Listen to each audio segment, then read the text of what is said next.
Great pointers today. This is fairly casual. We felt it was probably easier than standing around the boat, the access. If it had been a little bit warmer, we probably would have done it outside, but it's a little chilly out there. So yeah. So anyway, so this is how we get around the ceiling's too short for the sail, for the mast idea. But anyway, it seems to work fine. So anyway, without further ado, help yourselves as well. There's coffee. There's refreshments over here. There's cookies. So by all means. Feel free to take some of that. Washrooms are just along the rope rack when you came in, just more towards the end, so feel free to just wander out there whenever.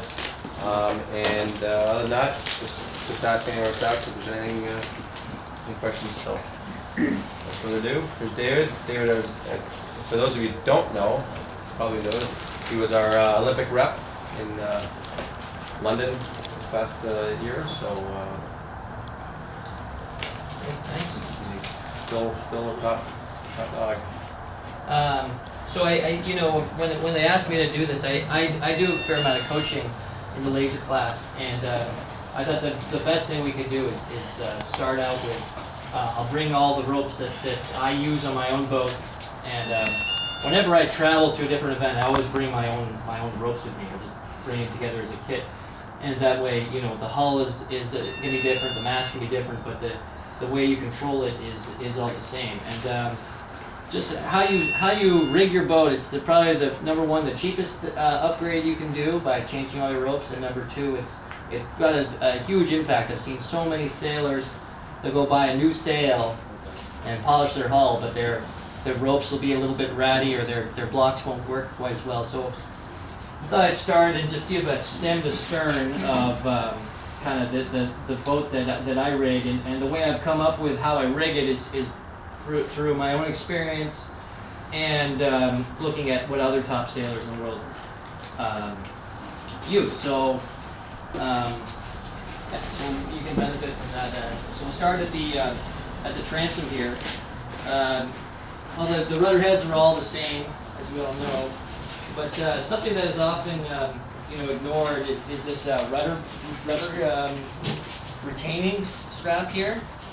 You got to really make sure that is all the way down and sitting in between, like this one is, so that it can't escape. In fact, to get this off, I like to have to push it and to really push down on the rudder head to get it to escape, almost to give it a little tap, so that when you put it down, you get that reassuring click, so that you never have it riding out. If any of you ever had lost your rudder during a day's practice, that's not so ideal. Moving up to the tiller, this is just a standard tiller you can buy here. It's a Acme tiller. There's a number of different manufacturers. This is among the best ones.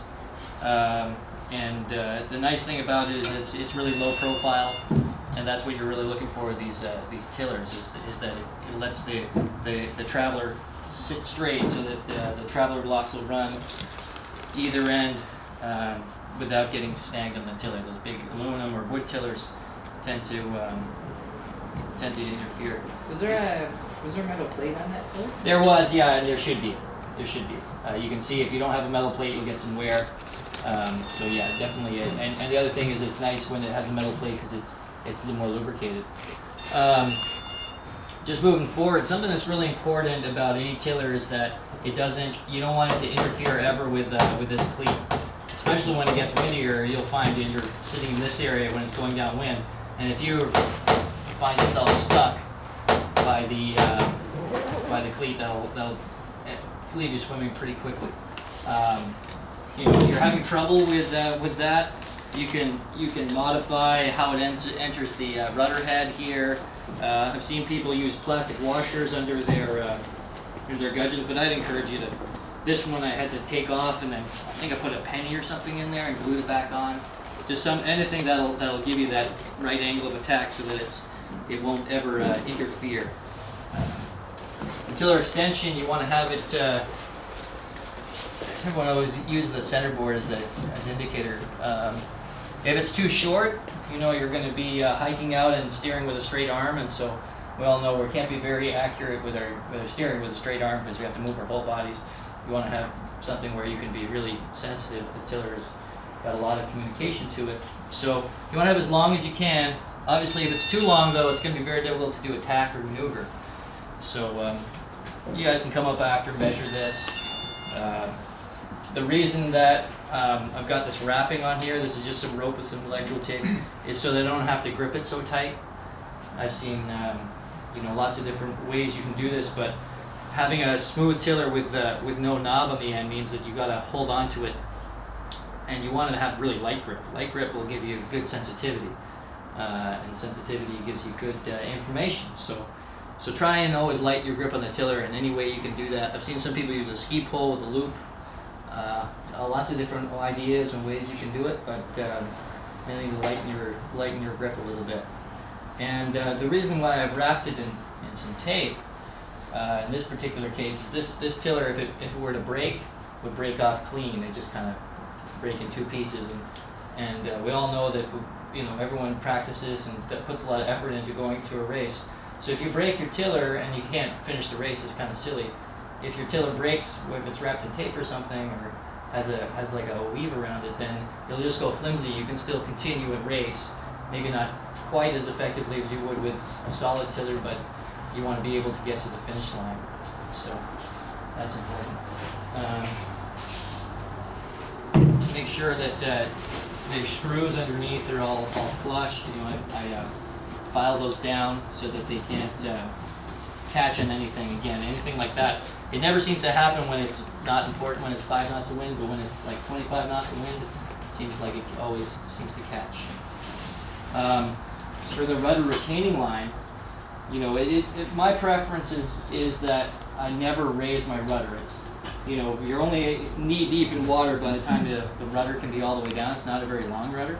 So at the end of the day, I just get out, get my knees wet, and take my rudder off, and that is one less thing to deal with. So you can choose to do that, and if you do, then certainly you want to get your rudder retaining line really tight and tie it off, and actually tape it over. If you want to release it, then you can think of ways to do that. But certainly choose a rope that doesn't have a lot of stretch, and make sure that your cheek plates are nice and tight so that the rudder doesn't flex in it. We've also felt that when we're going up wind, that knocking. Want to have it nice and tight so that you can feel it just like a sports car has nice tight feeling on the steering wheel. Same kind of idea. So move to the traveler. You want to have I choose an uncovered line. The reason is because it's nice and smooth on the tiller, and this line is far too strong for this application. This could probably tow a trailer or lift a J24. So it's a really strong line. But the most important thing is that if you choose one that's too thin, it will slip in the cleat, and then you'll end up with a little bit of rise. And so then you'll find that your traveler blocks will rise up on you. You really want, when you're going up wind, your traveler blocks to stay down in the corner. So you want to choose a line like this. This is a Victran or Dyneema, and I think this is 5 millimeter line. And you want to make sure that you get it extremely tight and that it sits down in that cleat really well. One way to ensure it gets extremely tight is to make this triangle as small as possible. If you make this triangle really small, then you're going to have a good mechanical advantage when you pull this rope.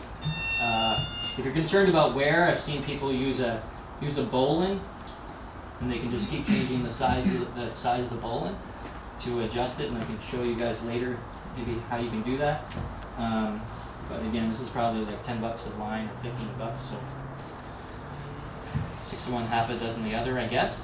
So what knot do you use then to? This is a bowline right here.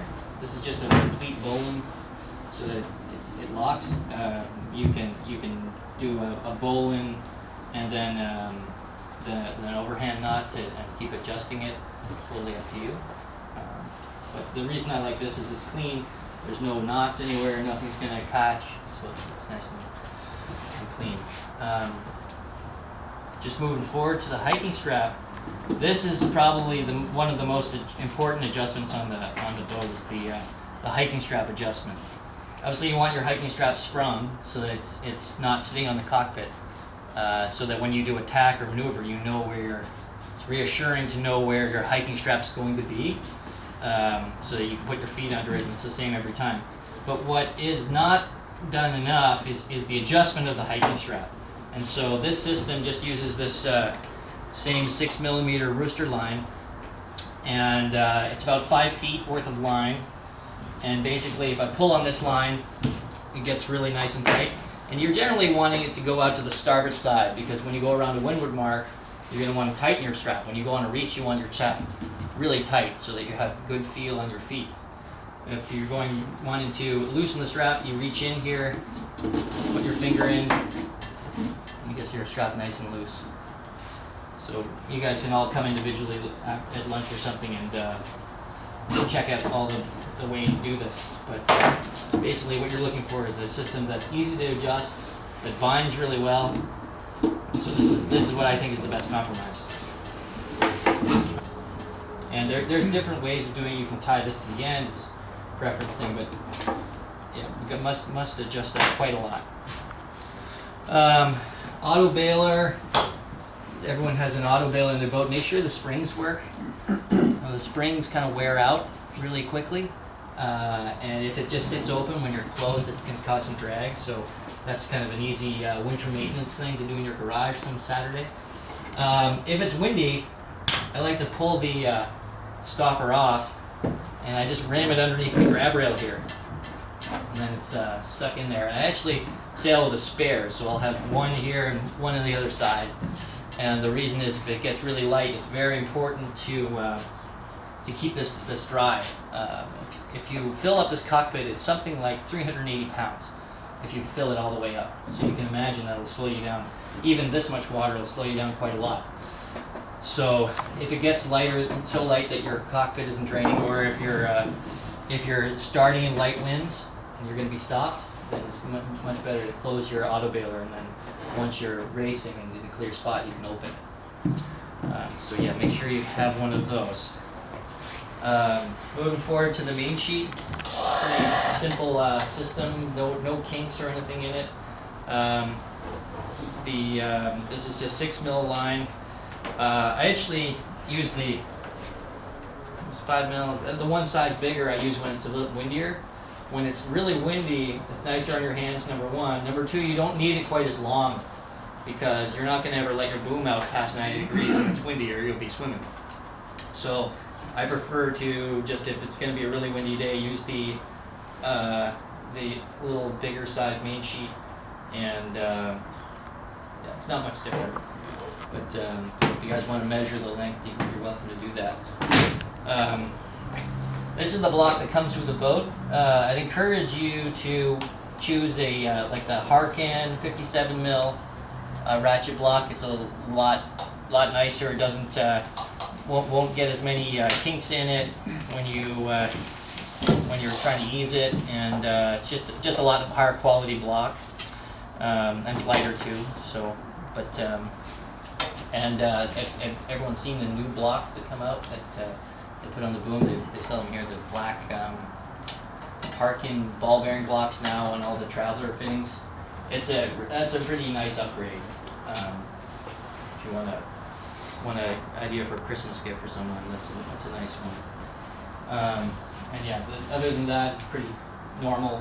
I've seen some people try and kink it. I really don't think that's a good idea. Number one, it puts a lot of load on the blocks, so if it's windy, you're gonna break it. And this runs just a whole lot better. This is a nice feature, the webbing up here. They used to have a metal fitting here, and it would kind of crack your head open and catch in your life jacket when you tacked. So you can, if you have an older boom, you can replace it with a piece of webbing, either on the bottom end or at the top. So that's the main sheet. Moving forward to the outhaul system, this is the outhaul. The way I've rigged it here is I've just rigged it through the end of the clue strap. So you can all come have a quick look at it in a while. But basically, I use one of these clue straps just because it's a little bit neater than ropes. It doesn't really do any different. Maybe a little less friction. So the primary comes through the cleat. Then I carry the purchase on the boom here. Number one, with these bigger blocks, because they run a lot better. This is a 29 mil block, so the turning radius is a lot bigger, which makes for a lot less friction when it's under load. So that goes on here, and so you get 3-to-1 here, and then 2-to-1 at the end gives you 6-to-1, which is the class allowed maximum. You don't need a very big diameter line out here because you're not touching it, so it's not going to hurt your hands, and this line's plenty strong enough. The one thing I caution you to do is make sure that the moving part of the line, okay, the line going out to this this block, is above the dead end. So after you rig it, make sure this goes to the top, because the bottom of this eye is flat and the boom is curved. You can get a little crack there, and if this line gets down into that, you're going to be jammed, and there's going to be no tightening or easing the outhaul. And I just do a double overhead knot at the end. It's very important to have this bungee system on here. You can what it does in lighter winds, you can ease the sail. It's outhaul. You can see here when I tighten it, the bungee tightens up, and when I ease it, that eases the clue out. So you want to definitely want to do that. That's you want to have it just tight enough that when it's at max ease, it's still got some tension, and you can just dead end it through this cleat. And before you go sailing, make sure you tape that over. You don't want that to come undone. That'll be a real stretch. Yep. Some people with a sleeve on the clue that slides Like a and metal down. sleeve? Or plastic, something like you Yeah. use a piece of ABS. What do you think of that? I think that this system is just as good, if not better. It's simpler. Like, this is easy to rig and de-rig. I've seen that. It's not like I've seen people hook. The other thing you want to do is, especially when it's really windy, you want that clue eye as close to the boom as possible. And so losing those couple of millimeters, even a centimeter to the sleeve, means that you'll have less tension, especially with an older sail. So that gives you, it's easy to ease the main sheet if you're too tight, but if you're too blocked, that's all you got, right? Yeah. So you want to have it as close as you can. At the end of the sail, I tie on one of these. This is an 18 mil block, and the reason I do that is just these are so light now, and it just makes a little less friction. So just a nice thing to have. And yeah, these little things having no knots or anything in them means that, again, nothing can catch on. It's nice and clean, no windage. It's kind of reassuring when you come down to your boat when you're going to race and it looks great. It's a lot nicer. So that's the outhaul. The outhaul, I carry a loop in the end for my hand, not certainly as small as I can, but the reason is because of the outhaul, you're making really fine adjustments. So you'll be going upwind, you'll want to come in just a little bit on the outhaul, and so you want to be holding on to it and being very careful. If you pull 4 inches through on the cleat, it'll have a huge impact on the sail. So that's why I choose to use a loop in the end of this one. Moving on to the Cunningham, I think the factory stock one runs off this pin. I encourage you to move it back down below the tang. On the tang behind the pin. And the reason is, when this boat was designed, it was designed for a 3-to-1 Vang system. Now we're going to a 12 or 15-to-1. So that's number one. That's a lot of load on this pin. And now we're going, in some cases, to a 10-to-1 Cunningham. So you can imagine that as it's gone extremely high on the versus the load, that's kind of a weak point. So by taking the primary and moving as close to the mast as possible, you kind of offset the load onto these rivets a little bit more, rather than putting it at the end here to give it some mechanical advantage. And it keeps it nice and close to the mast, which is nice and clean. When it comes up, that's kind of where the eye would be. If you can imagine my finger is the eye of the sail. I wrap it twice on the boom and pass it through itself. And that's because if you don't, it can kind of end up in the gooseneck here, and then it can chafe and cut it. And so this is just keeps it nice and clean, and no chance of it ever getting caught in there. And then it leads down. This is and then again the 29 mil blocks, and then actually on my own boat, I put these 29 mil blocks here as well, like the ones in the boom. I tie them on here. It just makes it run really nicely. And then the Cunningham is a little bit more of a crude adjustment. I just seem to be doing a lot of like really heavy pulls on it, like, you know. So for that reason, I just put a dead end in it because the loop doesn't really. I mean, I'm just going to grab it and go with it. It's easy to ease, and pulling it on is kind of. It's got a lot of friction on the mast, especially if you're under tension. So I don't see any reason to use a loop. So this prevents it. And the reason I've chosen to use less purchase is that you can imagine if you had a lot more purchase, you're going to end up with a lot of rope in your cockpit. And the rope has a way of getting into things like the main sheet block, the centerboard trunk. So I find I can get plenty of Cunningham on. When I say plenty, I can get the eye to hit the boom or exceed it with this much purchase. So you want to have the minimum amount of purchase you can and still use the get the controls how you want them. If you have extra purchase, it just means it's just easy to do, but you're going to have the side effect of more weight, more rope everywhere, more spaghetti. So that's the Cunningham. The Vang. This is the Harkin unit, and I think the Harkin unit's actually a lot better than the Halt unit. But I've taken one purchase out from the factory. I think it comes factory 15 to 1. I've taken it to 12 to 1, so it kind of dead ends at the bottom here. You're not allowed to use any fitting you want, so you have to use the laser fittings. But yeah, so the reason I've taken it out is that with this loop, I generally adjust it from this loop, and in a hiking position, you can pull a lot better with a straight arm than you can with like a bend arm. If I went to the gym and tried to do a curl, I could do a lot less than I could lifting a weight like this.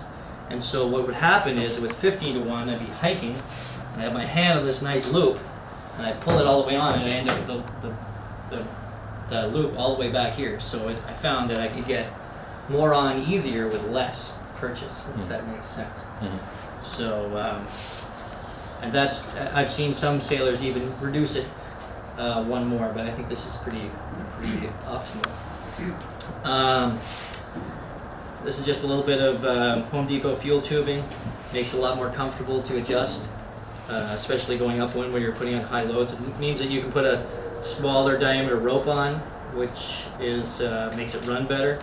And make sure you have a core on the rope that's, I think this is a Vectran core, so a core that won't creep at all. You don't want any stretch at all in your Vang lines. The top block here is, I chose the Halt block for the top. You can use the Halt block, and my spare Vang here, got, the old block is fine for that too. And the reason I don't use the Harkin block is that I like to have 2 keys on the end. You can see those two Vang keys, one long, one short. And they do fail, after a jibe or something. If you stick your boom in the water, they can fail. And if it's that windy, then you're going to have a pretty short day. You're going to have to go in for $2 parts. So this is a nice way to give yourself a little redundancy. And on the same token, it's a real disaster if they fall out. Something like you sheet sailing and you end up with some slack in the Vang. It sucks if it falls out. So get one of these like little pieces of bungee. When you put your Vang in, the key in, just run this over the front, and there's no chance it'll ever fall out. And if it does break, you can just back it off and pop the second one in, and off you go again. The marking system I've chosen, and I really think that markings are critical. I mean, I probably sail a laser up until now about 200 days a year or something, and I still need marks and to know where my settings should be. So when someone says, "Oh, I just do it by memory," I go, "Well, wow, you got a really good memory."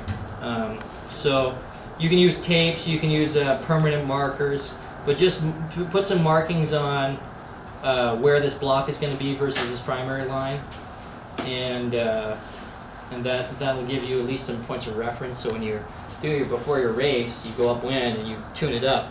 You can be like, okay, my Vang was at the yellow and green mark, and the same way with the outhaul. The outhaul, you want to put a couple marks on I just put one on today. This is a new alcohol, but just maybe you pull it tight and then mark it there, and then go a few more inches and take a different color Sharpie or something. So 1 sec, sorry. Does everyone want to just, if there's a little bit of room up here, we just want to maybe move up just for the latecomers, so we just all get a little closer, because I can see from back there, it's tough to see everything. So there's a little more room if you just scoot up a little bit. Sorry to interrupt. No, it's Just helpful. See everyone up here a little bit later, so some more room. And for those of you who just arrived, there's some coffee and drinks and breakfast, I'll help yourself. just with the markings, this is my kind of like my marker kit, and yeah, it's pretty. I do prefer to use a really light colored rope for this one reason. Like if you get black lines, good luck putting marks on them. I mean, it's not gonna work. But yeah, it's just nice to have a point of reference. So this one, maybe I'll put the green mark here, and you just mark it, and that's it. And you've got replicatable settings. So yeah, it's a Vang alcohol. Good. Any other questions about the about rig? Oh, the centerboard bungee. That seems like something that no one quite agrees on. Important things with the centerboard bungee is that it puts a little bit of load in the front of the centerboard trunk, so that you don't lose your board when you flip over, and that it stays up and down where you want it. Some people rig it from the bow. I don't really like that because it seems to get all caught in this kind of moving rope area, and I don't think that if your boat's set up that it does very much. So what I like to do is I just get a short piece of bungee like this.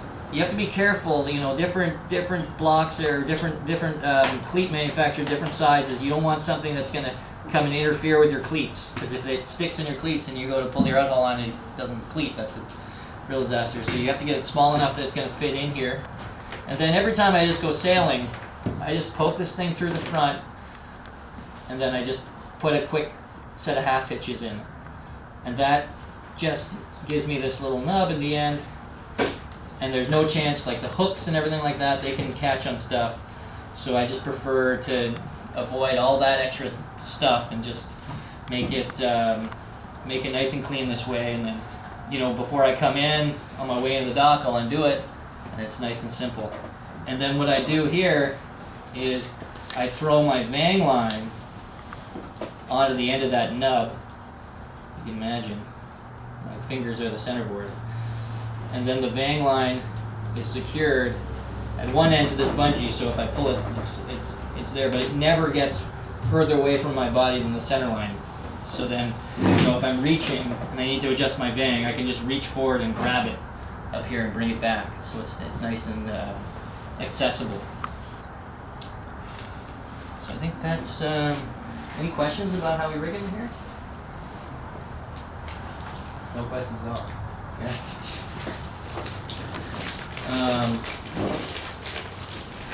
Right. Yes. Do you always attach your outhaul to the strap, or would you actually attach it to the end of the sail? No, it would go through actually, the way, because we don't have a sail on, I put it through the strap. The bungee would stay on the strap, and this is actually kind of how it looks when I de-rig the sail at the end of the day. But no, this would go through, I actually put it through a block and then back here. And the nice thing about this setup too is at the end of the day, you untie it, you take it out, and you can just dead end it on here, and you can check all your stuff and make sure that there's no fraying or anything like that happening. Nice and clean. Yeah. Did you touch on the daggerboard stopper? Oh yeah, the centerboard stopper. This black guy here is a centerboard stopper. There is a new one from Laser. It's blue and white. It doesn't work very well either, but it does do something. Certainly, the best thing to do is you just undo these screws every once in a while and pinch this really close together. You want this to leave like a little black residue on the back of your centerboard. Because everyone's gone upwind and the centerboard pops up a little, and it's very frustrating to kick it down. So yeah, pinch that together. And at the front of your centerboard trunk, it's dual purpose. It won't wear, number one, and number two, so it'll stick a little bit. You can use either grip tape, like you get in the bottom of a shower, or for a deck on a hatch, or you can use the soft side of some Velcro, sticky back Velcro, something that will cause it to have a little more friction. I've seen some rubber stuff.